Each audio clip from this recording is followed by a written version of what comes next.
Mouthful of muesli bar. There's a koala. I'll put the car in park. Hope no one comes. Have a look. Another car coming.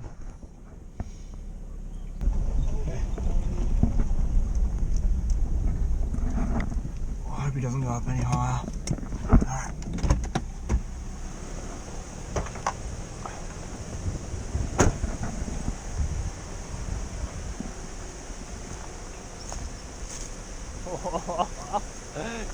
You're very fast.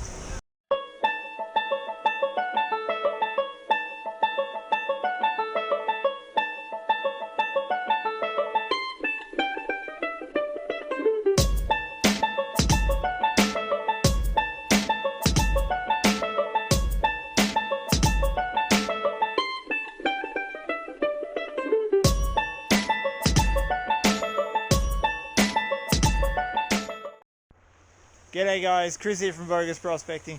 Today I'm out on a beautiful little creek that I love coming to. It's got some ultra fine gold, and what I'm going to do is show you guys how to utilize floods to identify where there could be deposits of gold that other people have missed. Last week we had 200 mils of rain in 48 hours, so a whole summer's worth of rain in 2 days. And that gave me a great opportunity to come out to this creek and many other creeks that I've been out to and see where the floodwaters had actually gone. Now, I had never seen any of these creeks in flood. And what floodwaters do is they push over grass like this. And that grass being pushed over actually shows you how strong, how powerful, and how high the water went. So it gives you a direction for where the gold's gone. So let's look at the gravels and the grass to figure out where to dig. So what are we looking for? We're looking for two things. We're looking for the direction of the water flow and we're looking for large rocks. And let me explain why we're looking for both. The direction of the water flow, as indicated by the flattened grass, tells me where the channels were. It tells me where most of the water was flowing. And that's going to tell me where the gold's going, because gold is heavy and lazy, so it follows the easiest path. So I'm looking for channels that the grass has, not just a general plane of grass like this, but channels like this. Now the reason that there isn't any grass here is because it was so hard. It was purling along in that channel and it's ripped all the grass out, or it runs over that regularly enough to keep the grass down. And that tells me that the gold is going to be traveling along that point. The other really good thing about finding where the water has traveled from floods is it tells you where it's depositing the gold by where it leaves its rocks. So we have to look at the rock structure. Let's take a quick look at that. The rock structure is incredibly important. It's going to tell you exactly where the gold is deposited. Whilst we'll find gold across this whole inside bend, there are a couple of choice places that are going to be more productive than others, and it comes down to how fast the water was traveling at the time it was flooding. So we know that the water was this high on me over on this bank. Where it was going fastest is the most important part, because that is where the gold is going to be sucked along. If we look at the start of the inside bend here, we can see light river rocks. Now, light river rocks tell me that the velocity was really, really high because they're scattered everywhere. They're not really piled up in a big heap. So these rocks were just ones that were unlucky enough to be left there basically when the waters were receding, or that they were deposited there because they got snagged up on something. As we get to the zenith of this inside bend, the highest point, we start to see a change in rock. Suddenly we've got large rocks. And large rocks means that the velocity's dropped. So it's probably because it's up so high that the pressure dropped. The water's having to travel uphill, and suddenly the rocks go, oh, not enough pressure, and they drop out of the system. So we start getting larger rocks. Then we've got an obstruction, which we can see a mound of rocks. And that's due more to the obstruction slowing down the velocity of the water and depositing more of them. The thing that I'm interested in is this bar of rocks here. The grass tells me that the water was channeled through this section just here, and the large rocks tell me that the velocity dropped off enough for the heavy rocks to drop out of the water flow. Now, if the heavy rocks are dropping out of the water flow, so is the gold. And the reason the gold is dropping out is because it's heavy, it's lazy. The moment the heavy rocks drop out, that's where the gold starts dropping out too. I was here yesterday test panning. This is where I test pan just behind this big rock. And if we look at the grass and how all the flow is going, we've actually got a secondary channel that comes along the back here behind my rocker box and ends up behind that boulder, as well as these large rocks here, and they ended up there. And we can see all the large rocks that I moved yesterday. So we know that this is probably the most likely point where gold has started to accumulate. And I did find a decent amount of gold there, which was really awesome. The thing that you want to kind of avoid is this. If we look at this is really light stuff. And like I said before, up there the light gravels weren't deposited in a pile, which means that the water was still scooching along quite quick. But here they're deposited in a pile, and this means that this is exactly where the water pressure dropped off so much that it dropped all the lights out. And if we've got to this point, the gold's probably already been deposited back with the heavier rocks. After I finished panning here, I had to head over to Wodonga to go and get to take Zoe to TAFE, and I decided to go and buy myself a new panning kit because my pans are dilapidated. So I ended up picking up a Minelab Pro Gold Pack. It comes with three pans and a whole lot of accessories, right? This is my old pan. You can see how worn it is. It started off the same color as the other ones. I mean, this gets hammered 4 or 5 times a week, so it's done a lot of work for me. But, you know, 2 pans plus a sieve, and which is not a bad deal. Plus all these accessories, including a little lupe, which I'm really excited about because it means I get to see all my small gold in ultra high definition, 5 times magnification. But more importantly, this kit only cost me $79 from JCar, brand new, and they're on special this week in Australia, JCar. So if you're in the market for one, it's a great deal. $79 compared to the 100 or 110 that they normally charge at most other shops. Think I've got a little bit of a plan, maybe. I'm gonna continue working this hole. What I want to do is actually probably dig out all of this section here up underneath that rock, all the way out to this big boulder that's under this rock here. Dig all that out, all through there, back up through this channel, down to the clay layer that's there. There's actually bedrock just exposed here too. It's not that far down, so we're going to try and hit that sort of bedrock over here.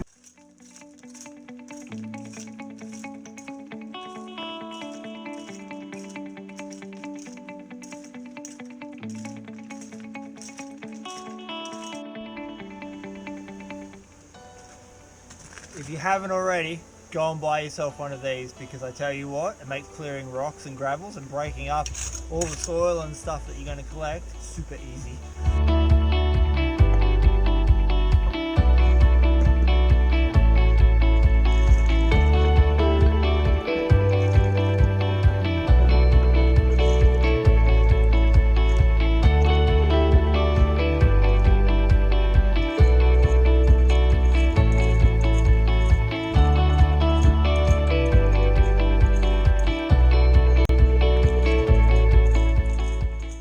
First time using the new pan. Hopefully there's gold in it, which would be a good omen of the great things that are going to come out of that pan in the future. Let's get to it. Alrighty. I know there's gold in that area because I've pulled it out yesterday, and this pan's unseasoned, so everything's going to be a little bit slippery. I go, oh, there we go, up in the corner already. Look at that, fine micro. That's the sort of gold I've been getting the whole way through. Lots of flood gold. Beautiful looking stuff. That's straight off the top. So that's the gold from the floods that we just had sitting there. Oh, so silky smooth. I can't wait to get this pan scratched up so I don't have to be as careful. But look at that. Some nice speck count there. And that's what we're chasing today. I'll tell you what, this has gotten real interesting. That's all the screen dirt and the rocks that I shifted off the top just to get down to the pay layer. First bucket of nice dirt, screen down to 1/4 inch. But this is the cool part. That's bedrock. All the way across there, that's bedrock. And that's a big hole. And there's another hole developing here. And there's another hole developing there. It's going in waves. So that means that we might be on some nice sleuth riffling bedrock. And that's why the big rocks are deposited there, and hopefully it's trapped a lot of gold. You saw from that test pan, like 10-15 good little specks. Only little, but that'll add up real quick. So I want to get this processed.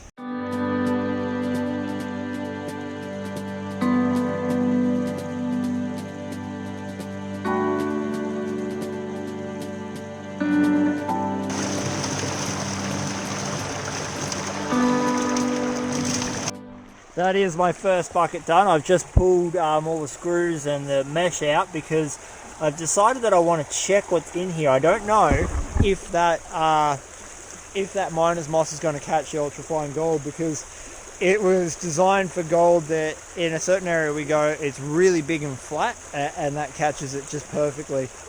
Here, it's so little, I've got a feeling it's going to fall through the mat. I'm going to wash it out and see what's in there. If it's not what I expect it to be, then I might go grab the river sluice from the car and utilise that.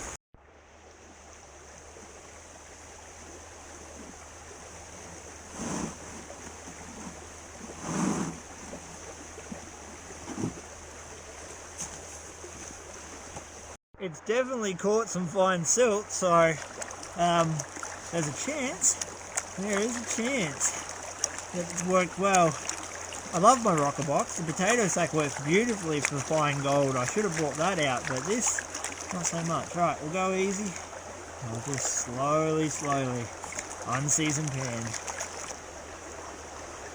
Alright, let's see. What have we got? Jesus, that's a lot of black.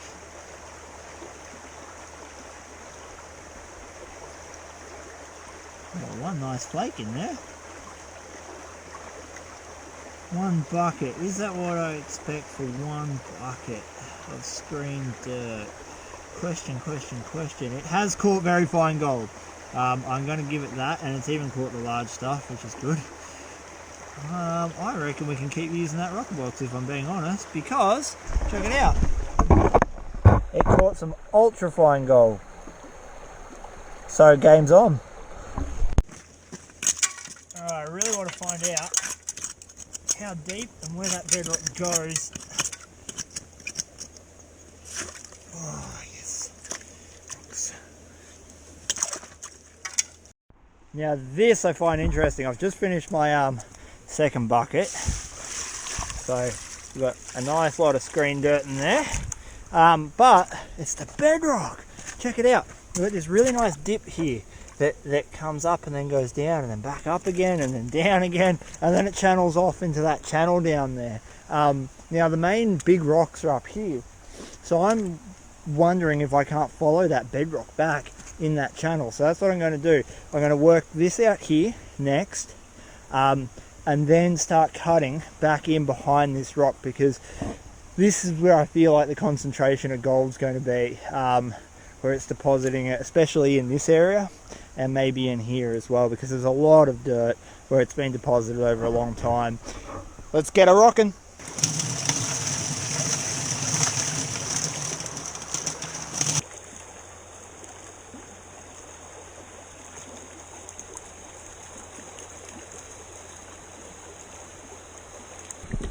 Almost there. We're just going to use the fine ripples just to clean off some of that black.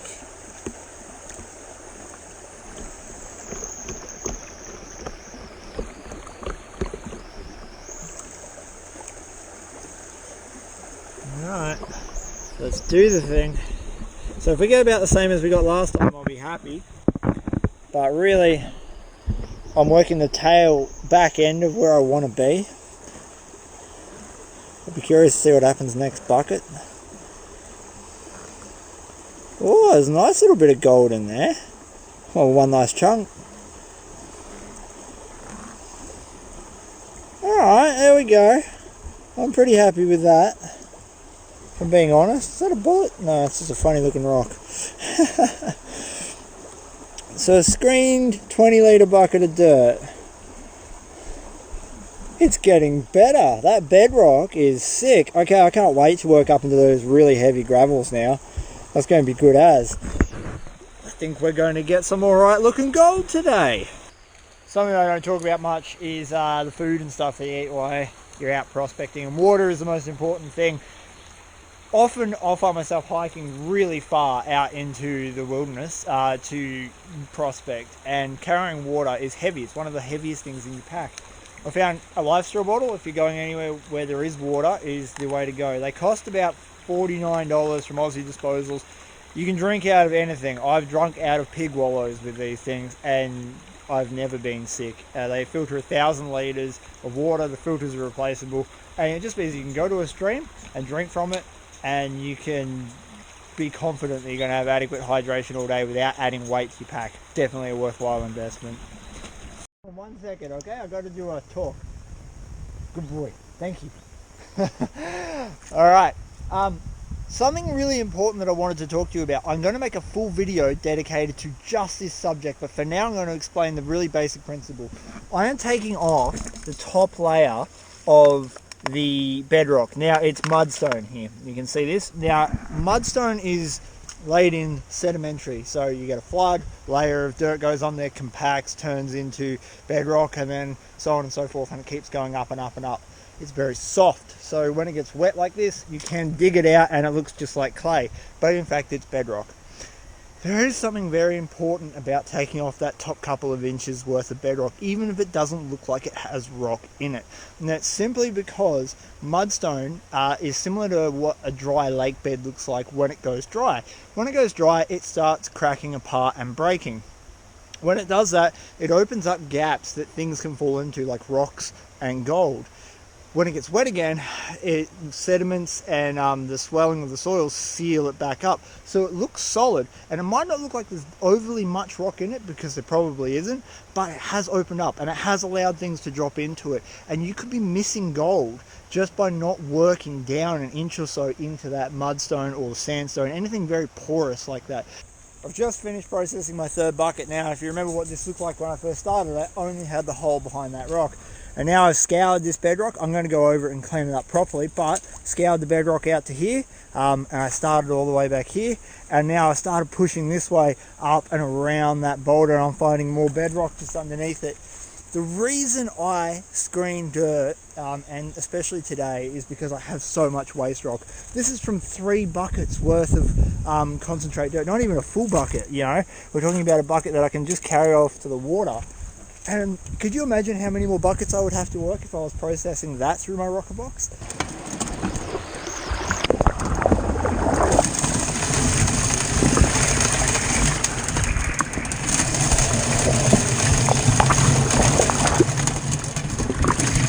This is the cleanup for bucket number 3. After this, it's my head down, bum up and work, no filming, because I want to process 8 buckets today. And that's a bit of work ahead of me, eh? Getting there. Oh yes. Alright, switch it around. Drop you in the water. I'll clean you off and get back to you. You look a little bit drier. Alright, we just finished panning it off. Let's find out if that bucket had any gold in it. I can see some. I haven't found any shoddy pellets today, which I'm surprised about. Got a nice ring of gold in that pan. That's not bad at all. That's actually pretty good. The buckets are getting better. So the further I work into those heavier gravels, the better it gets. Look at that. That is beautiful. Today is going to be a good gold take. I feel like it's going to be a half gram day. I'm gonna revel in that.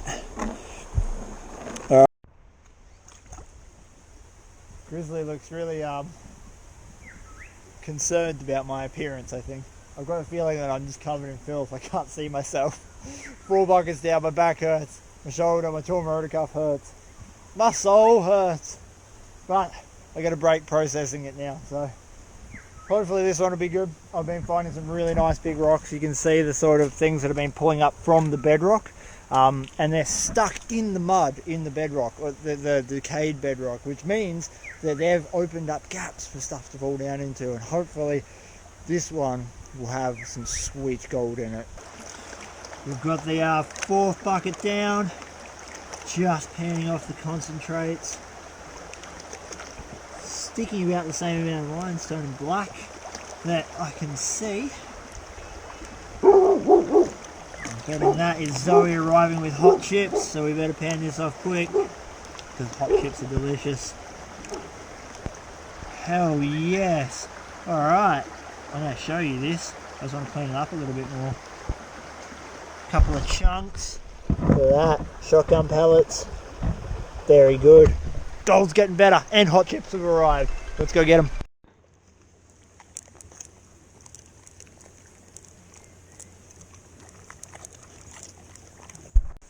I've made a little bit of an executive decision just to retire the rocker box and go with nothing but a pan from here on out. And there's a reason for that. I have been working steadily from the back to the front of this bedrock section, right in the flood gravels. This is where it started to turn light. So I started working from this point and started going backwards, cleaning off all the bedrock. And as I did that, the gold got better. So 4 buckets in, I'm all the way over here, and the gold started getting chunky. On my 3rd bucket, I was questioning why I wasn't finding shotgun pellets, and that's simply because the gold was too light.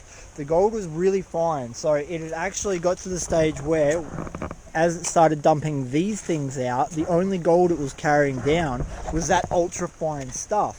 Now I've found some coarser bits, some rolly bits, some steel and some lead, and that all came out of this section here. So I'm going to start just panning it, and it's going to be a little bit slower. It's probably going to be a little bit harder on the body in terms of transporting it over to the water, but it's going to get me a better idea of my speck count and the direction in which the gold is going. I might find that it's pointless digging over there towards that big crater, or I might find that there's brilliant gold in there, and the only way I'm going to be able to do that is to use a pan. Now, I've decided to start on the opposite side of the rock to what I was digging when I was using the rocker box, and the reason is simple. I want to find out if the left or the right channel has more gold in it and which direction I should hit.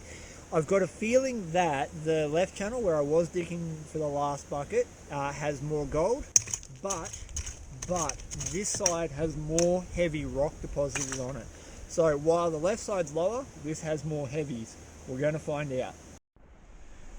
I screened down and worked 3 pans from in this section on the heavier gravel side that is higher, and this is the result of the concentrates from those 3 pans. So we're just going to pan this off, find out what's in it, and then we're going to come back to this side and compare results. From what I've seen in the pans, I'm not impressed with the right hand side. I reckon it's going to be on the left. Yeah, nope, not a whole lot of gold at all. So it's definitely not worth continuing up that side. It's all on the other side. I'm just going to pan it down a little bit further and show you.